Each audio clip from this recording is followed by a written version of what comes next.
नजर डाल लीजिए पति ब्रह्मचारी के इन बिहाइंड द सीन नजारों पर, जहां शूटिंग के बीच देखिए कैसे मस्ती और फन के मूड में नजर आए बिंदिया और ताईजी। भाई इनकी ऑफ स्क्रीन बॉन्डिंग है कमाल।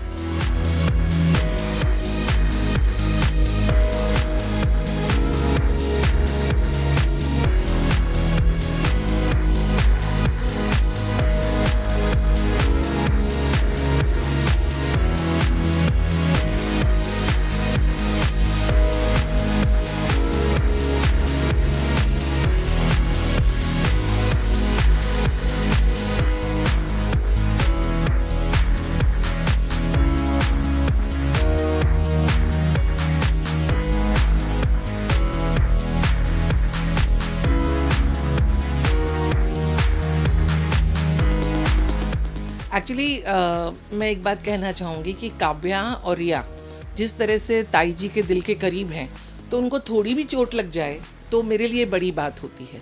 और मैंने अभी ऐसा सुना है कि बड़ा एक्सीडेंट हुआ है, तो डेफिनेटली मेरा रिएक्शन ऐसा ही होगा कि हम सब की तो जान निकल गई है। तो हमारे पूरे परिवार की अभी वही हालत है कि हम सब अपने आप को दोष दे रहे हैं, क्योंकि एक तो ऑलरेडी ये उस घर में जाके अपने जो नए नए गुल खिला रही हैं, तो बहुत कंफ्यूजिंग है इनका, क्योंकि ये सबके सामने एक रूप दिखाती हैं और सबके पीछे जो है ये तो पब्लिक को भी पता लग ही गया है अब कि ये मीठी छुरी है। तो हम थोड़ा इस छुरी से घबराते हैं कि हमारे बच्चों पे इसके कट ना लगे, और ये वही कांड कर रही है। तो बेसिकली यही है कि मैं इन सब के सामने बहुत एज बिंदिया इन सब के सामने बहुत अच्छा बनने की कोशिश करती हूँ कि अरे बुआ जी कैसे हो गया, और सारा इल्ज़ाम मैं ईशा पे डलवा देती हूँ, क्योंकि एक ऐसा फ़ोन कट जाता है जिसमें मैं बुआ जी को बोलती हूँ कि मैं और गुलाब जी हनीमून पे जा रहे हैं, तो आप ईशा को घर पे भेज दो काव्या की हेल्प करने के लिए, क्योंकि अनुराग और आरव के दोस्त आ रहे हैं।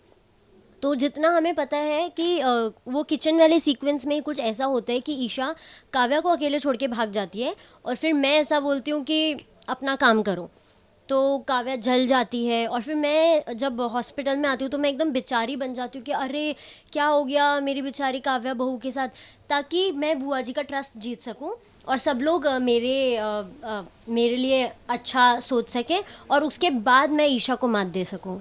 अभी देखो, अभी फिर बोलते बोलते इसने बोलते बोलते फिर अपना शब्द इस्तेमाल क्या किया कि ईशा छोड़ के भाग जाती।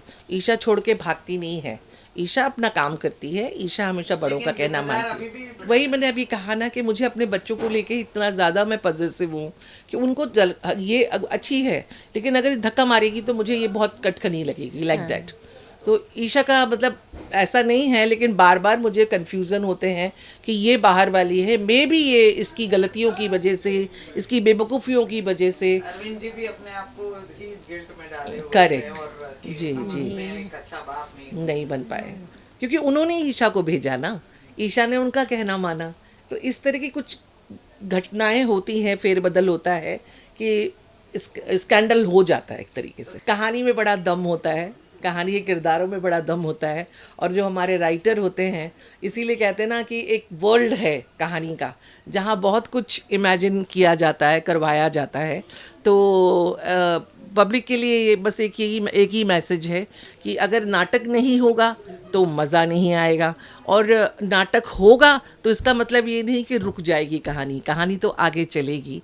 तो अगर ये 5% है तो अगला 10% होगा, 10% है तो 15% होगा। ये विश्वास दर्शकों का बना रहना चाहिए हमारे साथ कि हम कभी जानबूझ के आपका मनोरंजन में कहीं कोई खामी नहीं रखेंगे, हम आपको अच्छे से अच्छा मनोरंजन परस के देंगे। और अभी दिख भी रहा है प्यार, है ना? हाँ, हमें दिख भी रहा है, लोग बहुत पसंद कर रहे हैं, बहुत प्यार कर रहे हैं, ये हमारे लिए बहुत बड़ी बहुत अच्छी बात है। और इसका भी मैं बोलूँ बिंदिया का, क्योंकि बुआ इसलिए सिलाई करती है क्योंकि बचपन से बिंदिया अब भले ही गलत कर रही है, अपनी एक्सपेक्ट कर रही है ये इसके जो प्यार के नाते, हाँ, जुनूनपन में।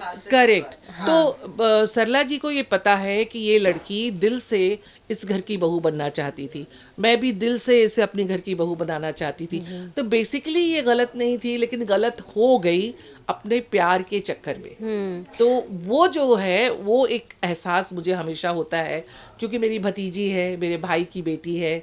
तो कहते ना कि आदमी हमेशा पेट, घुटना जो है पेट को झुकता है, तो ये मेरा घुटना इसकी तरफ झुक जाता है बार बार। पहले ही शादी करवा देते, ये होता ही नहीं।